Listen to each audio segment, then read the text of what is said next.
All right, kids, who's ready to self-deprecate?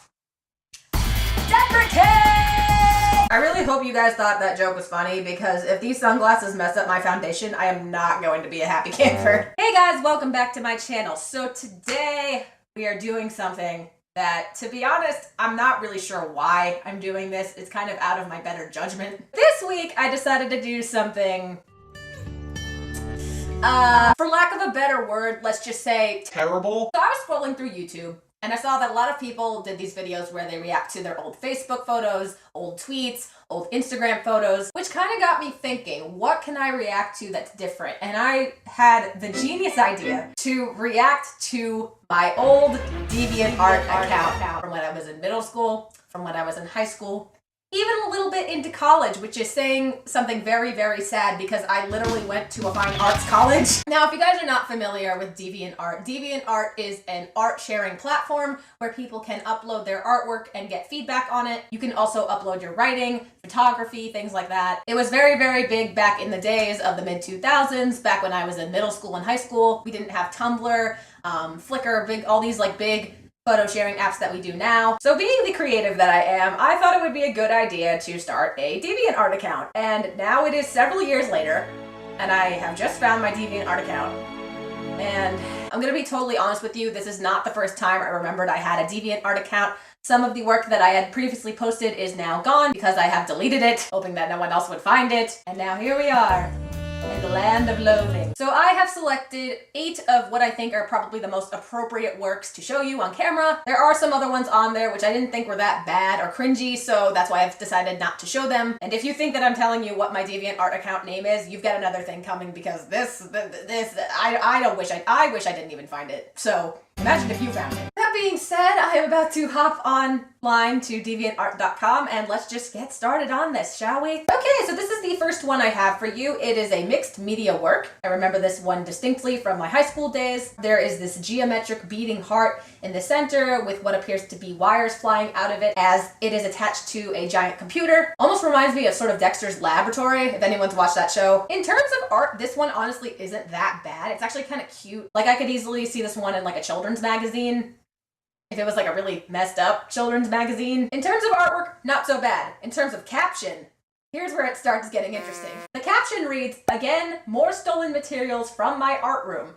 Making stuff on your own has become a cliche. Did the majority of this during English, pens, highlighter, and crayons." So let's just dissect this, shall we? So not only did I complete this piece of art using stolen materials from my high school art room, I also did this during another class. So already this work gets deductions just from being done out of delinquency. And obviously I thought it was very poetic that I thought it was a cliche. Yes, I know big words, but not really, because I probably didn't know the actual definition of that word, knowing me at the time. Honestly, I see the next Picasso here. I don't know what you guys are talking about. I think this is great. So here is the next one. This is a photograph of one of my aunt's dogs. His name was Polly. He is a pug, as you can see. So this was definitely taken in middle school. The reason I have deduced that is via the caption. So the caption reads, and I'm gonna try my best to pronounce this as adequately as I can. "Da, bushy, bashi, bow wow, huggy face." Basically my reaction whenever I visit my aunt's house and this little guy comes running from the kitchen. Polly the pug, taken with the NV2. Now, if you guys know anything about phones, you'll know that the NV2, which was my third phone that I ever owned, I think I was 13 when I got it, was a slide-out phone where the keyboard would slide out from underneath it if you pushed up from the screen. And naturally, with that amount of technology, the camera options were very limited. But of course, at 13 years old, I probably thought I was the next best thing in photography. So here we are, Polly the pug. Okay, so for this next one, there's actually a theme for this one. This was part of my senior year in high school art project. So all the seniors in my graduating class at my school got to partake in a senior experience, which is basically where each student does a project that they fulfill over the course of the school year. So because I'm an attention whore, I decided to put on my own art show at the end of the year to be displayed in front of the entire school. The theme for my show was essentially album covers that had been reworked to represent something else. At the time, I was very set on going into creating album covers for bands. I thought I could just go to the biggest labels at the time and present them with my senior art show and they would just hire me on the spot, but little did I know that's not how it works. So this is one of the pieces from that. This one, honestly, I'm actually still kind of proud of. It is the album cover for the Red Hot Chili Peppers album Blood Sugar Sex Magic, except all of the band members have been swapped out with the Avengers. because that makes sense. And of course you've got their each individual little symbols, like you've got Thor's hammer, Captain America's shield, things like that. Honestly, for a high school piece of art, I think this is pretty sick. The detail in the faces is actually like...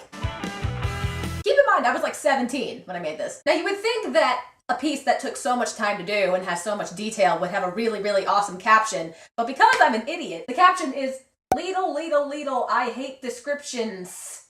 Acrylic on canvas." I just really like that I put that description and then still managed to put the medium underneath. It really tells you a lot about how much time I put into my work without really caring about how much I have to say about it. So this one wasn't actually on DeviantArt. I found this on my laptop. It was initially posted to DeviantArt, but I think it was deleted, and then I somehow still had the file on my computer in like the deep folders of my photos. So it doesn't have a caption, but basically it's just a portrait of Michael Clifford from the band 5 Seconds of Summer. Quickly realized that I couldn't make a career out of drawing my favorite band members, and then removed all evidence of this photo. Honestly, for what it is, even if it is just like fan art, I do think it's really well executed. Like, I obviously knew how to shade, how to use correct pencil marks, and this is like what, like 5-6 years ago? Good job, little fangirl me. You did good. So now we're moving on to yet another photograph. I remember this one distinctly. We were at a 4th of July party at my uncle's, and I had just gotten my camera. It was a birthday gift from my aunt because my birthday is right around the 4th of July. So I thought I was being edgy. So I decided to take a photograph of the top of a few bottles of liquor. Now, in terms of photography, this is actually not a bad photo, but the caption, of course, reads, "Can I get a little goose in my OJ? Sorry, what?" These are, of course, not my own words, but instead the lyrics to the hit song Bass Down Low by Dev. I was reading through the comments on this one, and I think someone wrote that this was like really emotional or something like that. And I just saw that and thought, ah yes, what's more emotionally evocative than the top of a Jack Daniels bottle, am I right? Nothing screams teen angst more than whiskey. Seriously guys, if you think I'm lame now, Exhibit A. I don't think anything else needs to be said. Okay, so now we have yet another piece of fan art because apparently I'm just random trash. And if you didn't think I was lame for liking 5 Sauce before, well, you're gonna think I'm lame now because now we have One Direction. Because yes, on top of being part of the 5 Sauce fam, I was also a Directioner. I know this must come as a complete surprise to you. Okay, as far as being a One Direction fan art, which in itself is like basic, but in terms of fan art, I think this is actually really, really well done, which is sad given the context. Like, look at all the detail that went into this. I remember spending days on this, and I thought it was really good. The caption, of course, because I can't get any lamer apparently, is, "Okay, yes, I have One Direction infection. Sue me." Sage, I will sue you, okay? I will sue you for every damn dollar that you do not have, that you would have inadvertently used to buy yourself a new personality. Because this, seriously, who am I? Why was I like this? Guys, this wasn't even early on in like high school. This was like 2011, 2012. 2013, 14, like this was late. Okay, well look at it this way. At least I spent my time doing this and not getting into things like hard drugs. So at least there's that. I'm sure the boys would be very, very flattered if they ever saw this. Moving on, we have yet another portrait from my senior year show. So at first glance, you will see that this is a skeleton floating in what appears to be lava, chasing a dollar bill on a fishing line, because that would make sense to anybody. The caption reads, "Can you see it?" And when I say that, I'm referring to Nirvana's Nevermind album. Yes, Sage, I'm sure nobody knew until you told them. Thank you for clarifying. My idea for this was that the baby on the Nevermind album cover was still trying to catch the dollar he saw in the pool. By doing this, the baby died via drowning. First of all, morbid. The skeleton of said baby is now following the dollar in the afterlife.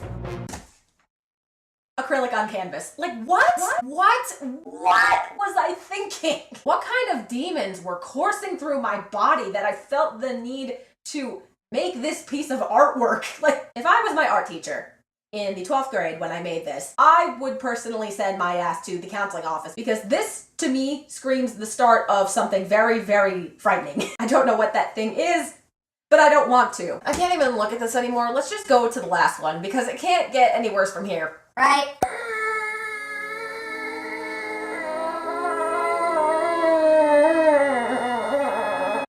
Well, surprise! It's more fan art! And not just any fan art. Adventure Time and Super Smash Bros. Crossover fan art. I don't even have words anymore, honestly. What is this? So I just had like the worst flashback of my entire life. I remember why I made this. So, I made this in my freshman year of college. There was an open entry at my college campus. Keep in mind, I went to an all fine arts college, one of the top ones in the country, and they were holding an open entry, which is essentially where students can submit work. And this particular open entry was for a scholarship. It was for a presidential scholarship. And guess what I submitted? My question is, why did no one in my dorm room, which by the way was a suite, so I had 3 other roommates, try to stop me? Because this was, somebody saw this and gave me a scholarship. Do I even want to read the caption? I'm kind of scared. Can I close my eyes and just like pretend I read it? The caption reads, "Oh hey, I made a thing." You sure did. It's adventure time. Okay. Lots of stuff. Watercolor mostly, then micron pens and crayons, and Blake markers. Okay.